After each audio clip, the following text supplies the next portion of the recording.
ඔබේ හදවත ගැන ඔබ මීට පෙර මේ දේවල් කවදාවත් අහලා තියෙනවද? අංක 1. ඔබේ හදවත ශරීරයෙන් ඉවත් කළත් එය දිගටම ස්පන්දනය වීමේ හැකියාව තියෙනවා.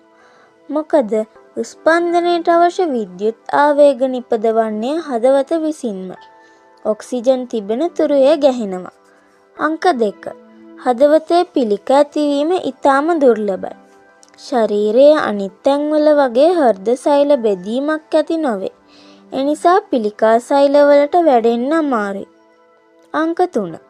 පර්යේෂණවලට අනුව වැඩිපුරම හෘදයාබාධ සිදුවන්නේ සඳුදා උදෑසන කාලයේදී.